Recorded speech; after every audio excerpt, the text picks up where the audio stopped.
నీ చిత్తానికి విరుద్ధంగా ఆయన ఏం చేయడు. ఆయన నీ స్వేచ్ఛ నీదే, ఆయన ఎంపిక ఆయనదే. రెండు ప్యారలల్గా నడుస్తూనే ఉంటుంది. ఆయన ఎంపికను బట్టి నిన్ను లోన్ తీసుకొచ్చి కూర్చోబెట్టాడు. నీ స్వేచ్ఛను ఉపయోగించి నాకు కావాలా వద్దా నువ్వు డిసైడ్ చేసుకోవాలి. 7వ వచనం చూద్దాం. ఆ రోగి, అయ్యో నీళ్లు కదిలింపబడినప్పుడు నన్ను కోనేటిలోకి దించుటకు నాకు ఎవడం లేడు గనక నేను వచ్చినంతలో మరి ఒకడు నాకంటే ముందుగా దిగునని ఆయనతో ఉత్తరం ఇచ్చాను. వీడెంత పనికిమాలాడంటే దేవుడు యేసేని సరి గుర్తుపట్టల.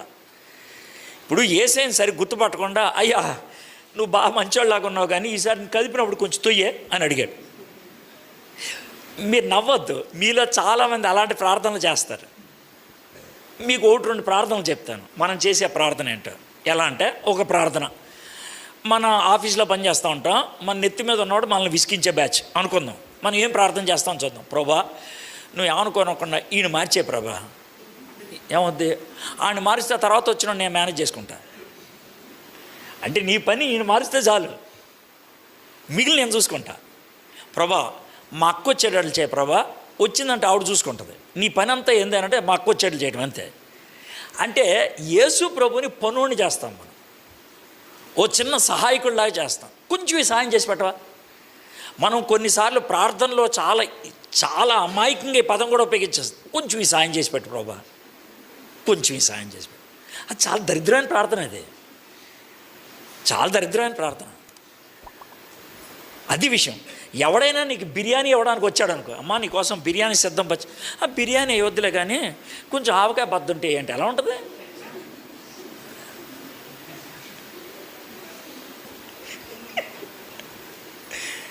అర్థమైందా నీకు? ఇప్పుడు యేసయ్య నేను నిన్ను స్వస్థపరుస్తానంటే వద్దులే కానీ చిన్న సాయం చేసి పెట్టి చాలు, మరి పడతారు చూసుకుంటాడు. ఏమన్నా తొయ్యి చాలు, మిగిలిన అంతా ఆయన చూసుకుంటాడు. ఎంత గలీజ్గాలం చూడండి. అంటే యేసు ప్రభుని టోటల్ రక్షకుడిగా చూడడం, మనకి వెసులుబాటు కలిగించేటువంటి చిన్న సహాయకుడిగా చూస్తాం అంతే. వీడు కూడా అలాగే చూశాడు. సరే ఏమైందో చూద్దాం. యేసు నీవు లేచి నీ పరుపెత్తుకొని నడవమని వానితో చెప్పగా, 8వ వచనం. ఏడు ఏంట్రా నవ్వుతున్నా, నీ మెంటలు అనుకుంటా. 38 ఏళ్ళుగా పడున్నాను ఇక్కడ, నాకు లెగవడం రాదు. లెగమంటావేంటే అని ఒకవేళ వాదించినట్లయితే ఏమైండేది? అవునా కదా? మీ లైఫ్లో కూడా అలాంటి జరిగి ఉండొచ్చు. అంటే మీరు ప్రార్థన చేసింది సరే నువ్వు వెళ్ళు అని అంటే నువ్వు వెళ్ళా, ఏంటి వెళ్తే పని వద్దో లేదో. పైగా మీరు చాలా తెలివిగా ప్రార్థన చేస్తారు, ఎందుకంటే బైబిల్ బాగా తెలుసుగా, ఈ సార్లు అంటాడు బోధిస్తారు కదా, అందుకే బైబిల్ బాగా తెలుసుగా. ప్రభా నువ్వు సర్వశక్తిమంతుడు కదా, ఆడే నా దగ్గరికి వచ్చేట్లు చేయి అని నువ్వు వెళ్ళరా పని వద్దంటే, ప్రభా నా సంగతి నీకు తెలుసు కదా, నేను విశ్వాసంలో చాలా అల్ప విశ్వాసిని, నాకు చాలా తక్కువ, కాబట్టి నా మీద దయ ఉంచి ఆడే నా దగ్గరికి వచ్చేట్లు చేయి. ఇప్పుడు వీడిని నువ్వు లేరా అంటే కొంచెం చెయ్యవా అంటే అన్నట్లు ఉంటుంది అన్నమాట. నువ్వెవరా? దేవుడు మన జీవితంలో ఒక గొప్ప కార్యం చెయ్యాలని ఒక మాట ఇస్తే నమ్మలేదు కాబట్టి అది మన జీవితంలో జరగల. కానీ వీడు మంచోడు, లేచాడు.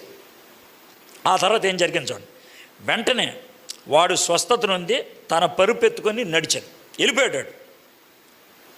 పరుపెత్తుకొని వెళ్ళిపోయాడు అంతే. ఇందులో కూడా మనలాంటి వాళ్ళు చాలామంది కనబడతారు. ఎలా ఉంటుందంటే, ఒకసారి 10 మంది కుష్టి వ్యాధి కలిగిన వాళ్ళు ఏసీ దగ్గరికి వచ్చారంట. వచ్చి బాబా అని అడిగాను, అది గొడవ చేయకండి, ఏంటి మీ బాధ ఏంటి? సార్ మేము 10 మంది కుష్టివాళ్ళం సార్. అవునా? ఆడ సిలోయం కోనేరు ఉంది, అడిగలు శుభ్రం కడిగేసుకోండి, కడిగేసుకొని ఆ తర్వాత నా దగ్గర రండి. వీళ్ళు వెళ్ళారు, కడుక్కున్నారు. వాడు కడుక్కున్నారే పోయిందిరా, మా అక్కెళ్ళి చెప్పాలరా, రే పోయిందిరా మా అమ్మ దగ్గరికి వెళ్ళాలరా, రే పోయిందిరా మా నాన్నకి చెప్పాలరా అని 9 మంది వెళ్ళిపోయారు. ఒక్కడు మాత్రం వెనక్కి వచ్చాడు, ఒక్కడే. మనలో చాలామంది ఆ టైపే ఉంటారు. అంటే బాధలు ఉన్నప్పుడు ఓ ప్రార్థన చేపించేసుకుంటారు, బాధ పోతే ఫోన్ కూడా ఎత్తరు. ఒక ఆవిడ 3 ఏళ్ళు నన్ను విసికిచ్చింది. ఎందుకు అని అంటే ఆవిడకి పెళ్ళి అయ్యి అప్పటికి 4 ఏళ్ళు అయింది, పిల్లలు లేరని 15 రోజులకు ఒకసారి ప్రార్థన చేయించుకునేది. సార్ పిల్లలు కావాలి సార్, పిల్లలు కావాలి సార్. సడన్గా ఒకసారి ప్రార్థన ఫోన్ చేయడం మానేశాను. ఈ ఆవేంద్ర బాబు అనుకున్నాను కొంతకాలానికి, గుర్తు రాలే, ఏంటి ఈ మధ్యన ఇప్పుడు ఎందుకు ఫోన్ చేయట్లేదు అనుకున్నాను. ఆ తర్వాత 3 ఏళ్ళ తర్వాత కలిసింది ఆవిడ సడన్గా, ఒళ్ళో బాబు ఉన్నాడు అక్కడ. నేను నాకు తెలియకుండా అమాయకంగా ఈ బాబు ఎవరో అంటే, కాదు సార్ అప్పుడు మీరు ప్రార్థన చేశారు కదా బాబు పుట్టాడు సార్. మీకు అర్థమైందా? అంత గలీజ్గాళ్ళం మనం. చాలామంది ఉంటారు ఇలాంటి వాళ్ళు. ఈడు పడుపెత్తుకొని అలా వెళ్ళిపోయాడు అంతే. ఎంత ఘోరం అంటే తర్వాత సంగతి చూద్దాం. 10వ వచనం. ఆ దినము విశ్రాంతి దినము కనుక యూదులు ఇది విశ్రాంతి దినము కదా, నీవు నీ పరుపెత్తుకొని తగదే అని స్వస్థత నొందిన వానితో చెప్పి, అందుకు వాడు, నన్ను స్వస్థపరిచిన వాడు నీ పరుపెత్తుకొని నడవమని నాతో చెప్పినను. వారు, నీ పరుపెత్తుకొని నడవమని నీతో చెప్పిన వాడెవడని వాడిని అడిగిరి. ఆయన ఎవడో నాకు తెలియదు సార్. మీకు అర్థమైందా? ఎంత ఘోరం అర్థమైంది మీకు? ఆడెవడో నాకు తెలియదు సార్, ఆడెవడో నాకు తెలియదు. నాకు ఆడెవడైతే నాకే సార్, మనకైతే కాళ్ళు చేతులు వచ్చినాయి చాలు. బైబిల్ నెమ్మది చదివితే ఎంత క్లియర్ ఉందో సార్, మీరే నమ్మేస్తున్నారు నేనేం ప్రసంగం చేయకుండానే.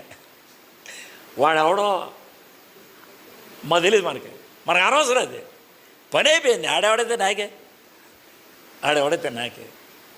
ఎంత గలీజా చూడండి పని. పాపం యేసు ప్రభు వారు చాలామంది ఉంటే వాళ్ళందరినీ వదిలేసి వీడి దగ్గరికి వచ్చి వీడిని స్వస్థపరిచి, అంటే పాపం చాలా కాలం నుంచి వీడు బాధలో ఉన్నాడు కదా అని స్వస్థపరిస్తే, అర్థమైందా? వాడు అలాగే వెళ్ళిపోయి ఆ తర్వాత, అరే ఎందుకురా పడుపెత్తుకొని నడుస్తున్నావు సార్, నాకు తెలియదు సార్, ఆడు నడవమన్నాడు సార్. అది కూడా ఎందుకన్నాడు తెలుసా? ఈయన పట్టుకుంటానని. సబ్బాత్ దినాన్న ఏ పనులు చేయకూడదంట, ఏ పనులు చేయకూడదు, 39 రకాల పనులు చేయకూడదంట. ఈ 39 రకాల పనులు ఓ పని గురించి చెప్తాను, అంటే నాకున్న చిన్న అనుభవాన్ని బట్టి. నా ఫ్రెండ్ ఒకడు ఉన్నాడు, డేవిడ్ సుధాకర్ అనే వాడు, కెనడాలో ఉంటాడు, టొరాంటో అనే ఊర్లో. వాడున్న బిల్డింగ్కి 25 అంతస్తులు, వాడున్న బిల్డింగ్. ఆడు 23 అంతస్తులో ఉంటాడు. ఎయిర్పోర్ట్ నుంచి బిల్డింగ్ దగ్గరికి వెళ్ళిన తర్వాత లిఫ్ట్లోకి వెళ్తాం కదా, 25 బటన్లు ఉన్నాయి, బోల్డ్ బటన్లు. ఆయన సరదాగా ఏ బటన్ నొక్కమంటావు అన్నాడు. అక్కర్లేదు అన్నాడు. అదేంట్రా అన్నాడు. అవసరం లేదులే అన్నాడు. అని అంటే వాళ్ళు నుంచొని ఉన్నా, ప్రతి అంతస్తు దగ్గర 6 నిమిషం ఆగి వెళ్తుంది. అది 23 అంతస్తుకి వెళ్ళటం లేదా 15 నిమిషాలు పట్టింది. 15 నిమిషాలు పట్టింది అంతస్తుకి. ఏంది అయిదానంటే, ఇవాళ శనివారం కదా బటన్లు బంద్ చేయవు అన్నాడు. అది శనివారం బటన్లు బంద్ చేయటం అంటే, ఈ బిల్డింగ్లో ఉన్నదంతా యూదులు, వాళ్ళకి బటన్ నొక్కకూడదు శనివారం, బటన్ నొక్కితే పని. అందుకే సిస్టమ్ అలా పెట్టుకున్నారు వాళ్ళు. శనివారం బటన్ నొక్కరు. నీకు అర్థమైందా? అంత పకడబందీ ఉంటుంది. ఈయన పడకెత్తుకొని వెళ్ళిపోతున్నాడు. రే ఏంట్రా పడపెత్తుకొని వెళ్ళిపోతున్నా అంటే, సార్ ఆయన ఎవరో ఎత్తుకెళ్ళి. ఎవడరాడు? ఏమో సార్ నాకు తెలియదు సార్, ఆడెవడో నాకు తెలియదు. ఫస్ట్ ఆఫ్ ఆల్ ఆయన ఎవరో ఎత్తుకెళ్ళమని చెప్పింది ఈయన మీద గొడవ వస్తుందని తప్పించుకోవడానికి. అతను ఎవర్రా అంటే నాకు తెలీదు అని అనేసాడు. ఇంకేం జరిగిందో చూద్దాం. ఎక్కడుంది ఎవడో తెలియదు అనేది 13వ వచనం. స్వస్థత నొందిన వానికి తెలియలేదు. చూద్దాం. వారు నీ పరిపెత్తుకొని నడవమని నీతో చెప్పిన వాడు ఎవడని వాడిని అడిగిరి. ఆయన ఎవడో స్వస్థత నొందిన వానికి తెలియలేదు. ఆ చోటును గుంపు కూడి ఉండెను కనుక యేసు తప్పించుకొని పోయింది. ఏసీ వెళ్ళిపోయాడు అంటే, ఏసీ వెళ్ళిపోయాడు కదా సార్, అందుకనే ఆడు చెప్పలేదు సార్, తప్పు ఆడిది కదా సార్ అనొచ్చు. తర్వాత ఏం జరిగిందో చూద్దాం. అటు తర్వాత యేసు దేవాలయంలో వాడిని చూచి, ఇదిగో స్వస్థత నొందితివి, మరి ఎక్కువ కీడు నీకు కలగకుండానట్లు ఎక్కనో పాపము చేయకమని చెప్పాను. అంటే జాగ్రత్తమేనండి, మరియు ఎక్కువ కీడు నీకు కలగకుండానట్లు ఎక్కనో పాపం చేయకమని చెప్పాను. ఎందుకు చెప్పుండి ఉంటాడు ఈ మాట? ఎందుకు చెప్పుండి అంటాడంటే, 38 ఏళ్ల క్రితం వీడికి జబ్బు వచ్చింది. ఎందుకంటే వీడు పాపం చేసినందుకు. మీకు అర్థమైంది కదా? పాపం చేస్తే జబ్బు వచ్చింది. నువ్వు ఇంకెక్కువ పాపం చేయొద్దు, మళ్ళీ జబ్బు వచ్చేస్తుంది. అర్థమైందా? ఇప్పుడు తాగుడికి లివర్ పాడైంది అనుకో, బాగు చేసిన డాక్టర్ ఏమంటాడు, ఏమంటాడంటే మళ్ళీ తాగేమంటే పోతూ ఉంటాడు. ఇదే డైలాగ్ యేసుప్రభువు వారు ఇంకోసారి చెప్పారు. వ్యభిచారంలో పట్టబడిన స్త్రీ ఉంది కదా, ఆ అమ్మాయితో చివరితో ఏమంటాడు తెలుసా? ఇకను పాపం చేయి.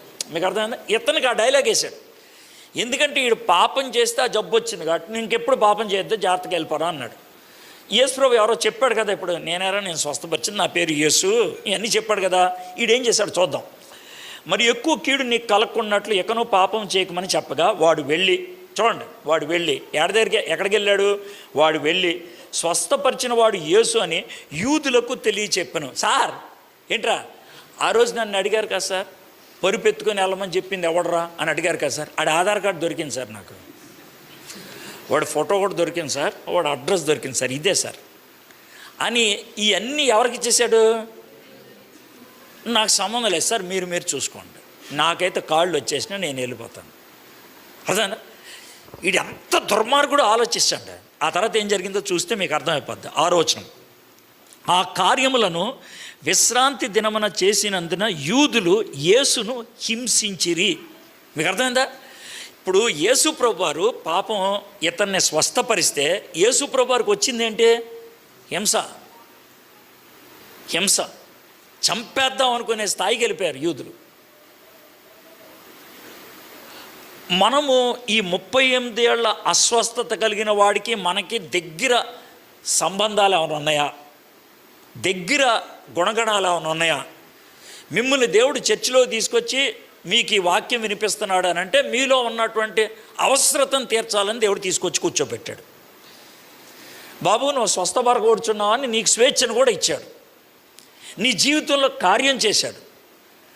ఆయన నా కార్యం చేశాడు అని చెప్పడం మానేసి ఆయన గురించి పుకారు లేపడం అనేది ఎంత ఘోరం ఆలోచించండి.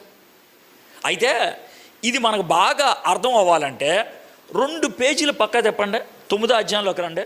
9వ అధ్యాయం ఇక్కడ కూడా సేమ్ టు సేమ్ సన్నివేశం ఉంటుంది. సేమ్ టు సేమ్ ఏంటంటే 9వ అధ్యాయంలో అక్కడేమో కుంటోడు, ఇక్కడేమో గుడ్డోడు. అక్కడేమో కుంటోడు 38 ఏళ్ళ నుంచి, ఇక్కడ గుడ్డోడు పుట్టుకు నుంచి. అర్థమైందా? అక్కడ కుంటోడు పాపం చేస్తే కుంటోడయ్యాడు, ఇక్కడ గుడ్డోడు పాపం చేస్తే అవ్వలా. నీకు ఎవడు చెప్పాడు రా? యేసుప్రభు చెప్పాడు. యేసుప్రభుని శిష్యులు అడిగారు, సార్ వీడు ఎందుకు గుడ్డోడయ్యాడు? వీడు పాపం చేశాడా? వీడు అమ్మా నాన్న పాపం చేశారా? కాదయ్యా, ఇది దేవునికి మహిమ కలగాలని వచ్చింది. పాపం వీడేం పాపం చెప్పారు, గుడ్డోడయ్యాడు. యేసు ప్రభువారు వీడిని స్వస్థపరిచాడు. స్వస్థపరిస్తే కళ్ళు తెరుచుకొని తిరుగుతూ ఉన్నాడు. అది కూడా విశ్రాంతి దినమే.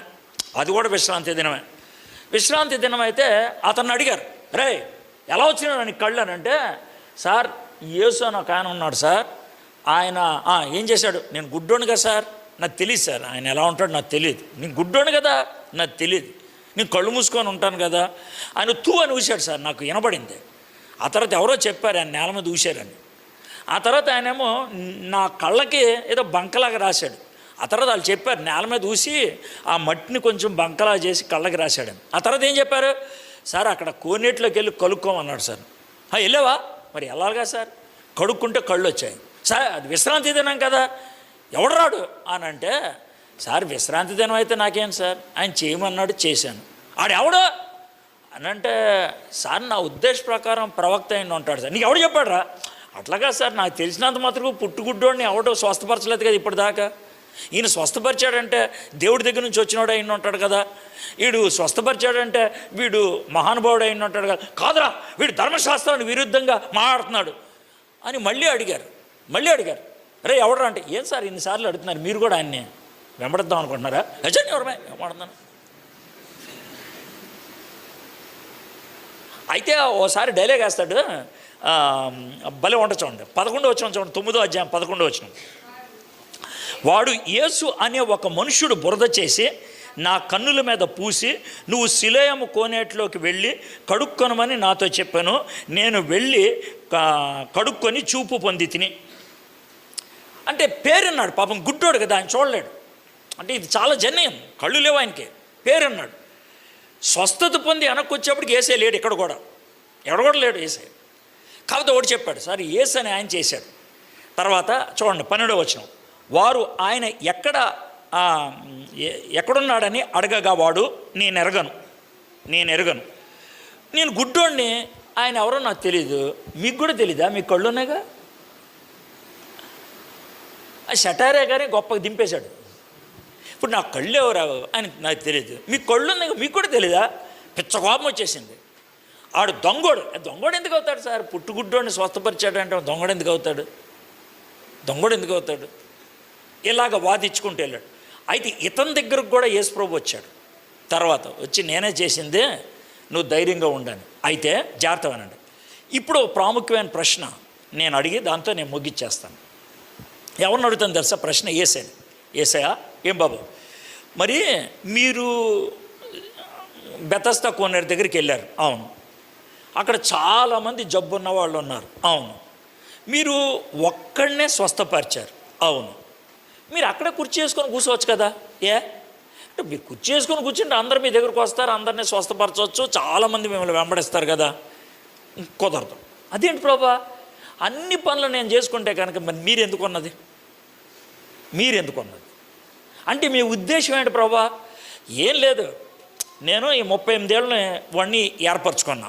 ఈడు సీనియర్ మోస్ట్, ఈ ఏరియా మొత్తంలో ఆడే అతి ఎక్కువ కాలంగా జబ్బుతో ఉన్నది. వీడిని స్వస్థపరిచింది నా ఉద్దేశంలో ఒకటే. ఏంటది? వీడు స్వస్థత పొంది ఇక్కడ నిలబడి సాక్ష్యం చెప్తే అనేక మంది నా దగ్గరకు వస్తారని. ఇప్పుడు మీకు అర్థమైంది కదండి? సార్ మా ఫ్రెండ్స్ ఎందుకు రాలేదు సార్, నేను ఎందుకు వచ్చాను సార్? నువ్వు ఎందుకు వచ్చావంటే దేవుడు ఏర్పరిచాడు కాబట్టి. సార్ మా ఫ్రెండ్స్ ఎందుకు రాలేదనంటే నువ్వు వాళ్ళకి వెళ్ళి చెప్పాలి కాబట్టి. నీ దగ్గరికి దేవుడు ప్రత్యేకమైన కార్యం చేశాడు, నిన్ను దేవుని దూతగా వాడుకో. దేవుడు నిన్ను స్వస్థపరిచింది, లేకపోతే దేవుడు నిన్ను రక్షించింది, లేదా దేవుడు నీకు సత్యం తెలిసేటట్లు చేసింది నీ ద్వారా అనేక మందిని చేరుకోవాలని. అనేక మంది. బైబిల్లో ఒక చిన్న సన్నివేశం చెప్తాను. నా ద్వారా అనేక మంది. అపోస్తల కార్యం 3వ అధ్యాయంలో ఉంటుంది. మీరు తీసి చూసినా పర్లేదు, లేకపోతే కథనంటే సరిపోద్ది. ఏంటనంటే పేతురు యోహాన్ గారు మధ్యాహ్నం 3 గంటలకి, ఎన్ని గంటలకి? ఎప్పుడు? రైట్, జాగ్రత్తమేనండి, ఇది చాలా ప్రాముఖ్యం. మధ్యాహ్నం 3 గంటలకి వీళ్ళు దేవాలయానికి వెళ్తూ ఉంటే అడుక్కున్నవాడు బయట కూర్చున్నాడు. బాబు అని, అరే మా దగ్గర డబ్బులు ఏం లేరా సార్, చూడండి సార్ ఏదో ఒకటి ఉంటుంది. సర్లే కానీ మా దగ్గర ఒకటి ఉంది. ఏంటి సార్? యేసు ప్రభు నామంలో లే అని అన్నాడు. అంటే వాడు లేచాడు. వాడు లేచి లైఫ్లో ఫస్ట్ టైం దేవాలయంలోకి వెళ్ళాడు. అడిగి 40 ఏళ్ళు దేవాలయంలోకి వెళ్ళాడు. యాజకుడు చూసారా, ఎందుకు వచ్చావు? బడిబా సార్, కాళ్ళు వచ్చేసారు. అవునా, ఎవర్రా సార్? అక్కడ పేతురు యోహాన్ సార్, వాళ్ళు యేసు ప్రభు నామంలో లేపారు సార్ అని. ఉన్నాడు సార్, నేను బయటికి వెళ్తాను అనేసి ఆయన రోడ్డు మీద పరిగెట్టుకుంటా వెళ్ళి యేసు ప్రభు నామంలో నాకు స్వస్థత, యేసు ప్రభు నామంలో నాకు స్వస్థత, యేసు ప్రభు నామంలో నాకు స్వస్థత చూడండి అని అరుస్తూ ఉన్నాడు. అడుగుతూ ఉంటే ఎవరు ఆయన అంటే రెండు అక్కడికి చెప్తారు అని. అంటే సాయంత్రం 5 గంటలకే, ఈయన ఎన్ని గంటలకు జరిగింది అదే? సాయంత్రం 5 గంటలకే ఒక 20,000 మంది చేరిపోయారు. ఎంతమంది? 2 గంటల్లో ఒక కుంటోడు స్వస్థపడితే 20,000 మంది చెప్పేశాడు. 20,000 మంది, 20,000 అక్కడ కూర్చుంటే పేతురు నిలబడి వాక్యం చెప్పాడు వాళ్ళకి. ఈలోగా పోలీసులు వచ్చి పేతురుని యోహాన్ని ఎత్తుకుని వెళ్ళిపోయారు. అయితే బైబిల్ ఏమని రాసి ఉంటుందంటే అపోస్తల కార్యం 4వ అధ్యాయం 2వ వచనంలో, కావాలంటే మీరు చూడండి, ఆ రోజు రమారమి 5,000 మంది పురుషులు యేసు ప్రభుని నమ్మిరి. 2 గంటల్లో మధ్యాహ్నం 3 గంటల నుంచి సాయంత్రం 5 గంటల. సార్ ఎందుకు సార్ 5 గంటలు అన్నారంటే 6 గంటలకు చేవడ పడిపోద్ది కదా, అందుకని తీసుకెళ్ళి జైల్లో పడేశారు, కస్టడీలో పెట్టారు. రేపు పొద్దున్న కేసు చూద్దామని. ఒకవేళ 5 గంటల లోపలైతే కనుక కేసు అప్పుడే నడిచేది, ఆఫీస్ మూసేశారు. అందుకని రేపు చూద్దామని కస్టడీలో పెట్టారు. ఎవరిని? పేతురుని, యోహాన్ని. కాబట్టి అందుకనే 5:30 అని చెప్పా. 2 గంటల్లో 20,000 మందికి ఆయన గురించి చెప్పుకోవటం బట్టి యేసు ప్రభు గురించి వాక్యం వినటానికి 20,000 మంది వస్తే 5,000 మంది పురుషులు యేసు ప్రభుని అంగీకరించారు. సార్ మీకు 20,000 నెంబర్ ఆవిడిచ్చారు సార్, ఎవడెవలా నేను అనుకుంటున్నా. ఎందుకు అనుకుంటున్నారు సార్ అంటే 5,000 మంది పురుషులు మారుమనసు పొందారంటే ఇంకో 5,000 మంది ఆడవాళ్ళు ఉంటారా? మారుమనసు పొందకుండా ఇంకో 5,000 మంది ఉంటారా? పనిపాటు లేని పిల్లలు ఒక 5,000 మంది ఉంటారా? మొత్తం 20,000 లెక్కేశాను. సాయంకాలానికి 20,000 మంది వచ్చారు ఆడికి 2 గంటల్లో. ఇప్పుడు దేవుడు మన జీవితంలో చేసేటువంటి కార్యము మన స్వేచ్ఛనప్పుడు ఉల్లంఘించడాను. నెంబర్ 1, మనం అంగీకరిస్తేనే, మనం సంతకం పెడితేనే పని అవుద్ది. ఇది నెంబర్ 1. రెండోది, దేవుడు మనల్ని రక్షించేది మరొకడికి మనం మార్గం చూపించాలని. దేవుడు మనల్ని స్వస్థపరిచేది మరొకరికి మనం దేవుని దగ్గరికి నడిపించాలని. దేవుడు మనల్ని ఆకర్షించుకునేది మరొకరిని మనం ఆకర్షించాలని. ఒక మాటలో చెప్పాలంటే మనందరం కూడా దేవునికి సైన్ బోర్డ్ అయిపోవాలి. మీకు అర్థమైంది కదా? అమలాపురానికి దారి, రావులపాలెనికి దారి, కొవ్వలకి దారి, పోతునూరికి దారి, యేసుప్రభుకి దారి అని నేను కనబడాలి.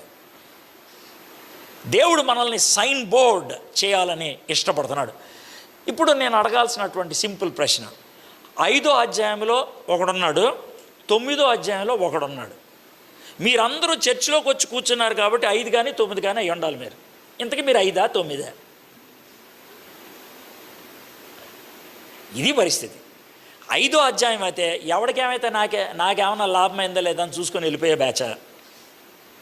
9లో ఉన్నవాడైతే నా జీవితంలో ఈ కార్యం జరిగింది, 10 మందికి ఈ కార్యం జరిగేటట్లు నేను సైన్ బోర్డుగా ఉండాలి. 5ఆ 9ఆ? 5ఆ 9ఆ? ఇద్దరు కూడా విశ్రాంతి దినాన్ని స్వస్థత పొందింది.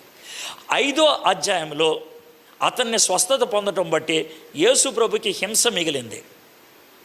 9వ అధ్యాయంలో అతనికి స్వస్థతనివ్వటం బట్టి యేసు ప్రభుకి అనేక మంది విశ్వాసులు సమకూర్చబడ్డారు. దేవుడు నిన్ను రక్షించుకొని ఇబ్బందులు పాలవుతున్నాడా? దేవుడు నీకు ఒక శుభకార్యం, ఒక మంచి కార్యం చేసి ఆయన ఏడుస్తున్నాడా? ఇది 5వ అధ్యాయం. లేదు, నీ జీవితంలో కార్యం జరగడం బట్టి అనేక మంది నిన్ను బట్టి ప్రభు దగ్గరికి రావడం జరుగుతుందా? 5లో ఉన్నావా 9లో ఉన్నావా? మీరే ఆలోచించుకోండి.